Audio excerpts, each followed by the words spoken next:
আমি ইন্ডিয়ান ফৌজিদের সাথে অনেকক্ষণ আলাপ করেছি, ওরা ভিতরে শুদ্ধ ট্রাই করেছে, কোনোভাবে টিকিট মিলল না। দেখেন কত সুন্দর ভিউ। ডালগেট থেকে 200 রুপি নিয়েছে, আমরা আসলাম এখন ট্যাঙ্কপুরা।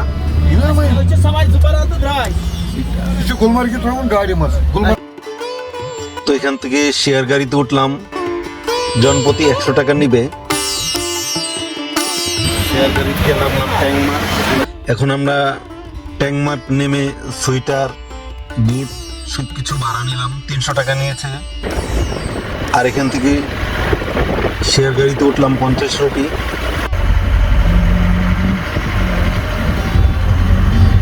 দেখেন কত আঁকা বাঁকা সুন্দর রাস্তা।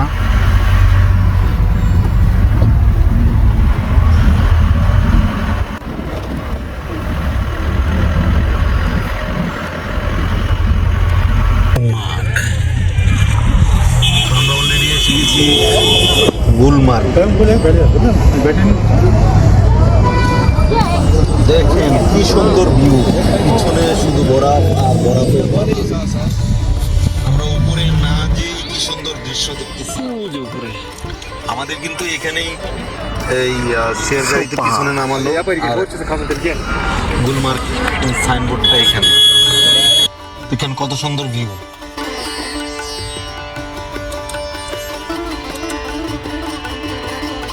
তো আমরা এখন দেখবো টিকিট পাওয়া যায় কিনা, চেষ্টা করব। আমরা একটু আশেপাশে ঘুরেই কাউন্টারের উদ্দেশ্যে যাব। দেখেন চতুর্দিকে কত সুন্দর ভিউ, দেখার মতো একটি দৃশ্য। কাশ্মীরে এসে আজকেই ফার্স্ট বরফ দেখলাম। উপরে কিন্তু গন্ডোলা রাইডের কেবল কারের তার দেখলেন, আমরা কিন্তু নিচে দিয়ে ঘোরাঘুরি করলাম।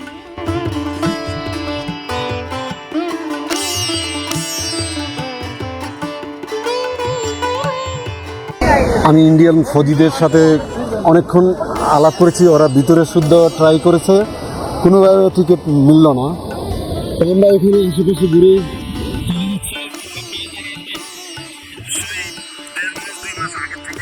সময় থাকে না, চিন্তা করে গুলমার্গে ট্রাই করবেন।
আমরা এখন চলে যাচ্ছি শ্রীনগরের উদ্দেশ্যে। যেভাবে আসছি ঠিক গুলমার্গ থেকে টাংমার্গ 50 রুপি, তারপর টাংমার্গ থেকে 100 রুপিতে শেয়ার গাড়িতে করে আমরা যাব শ্রীনগর।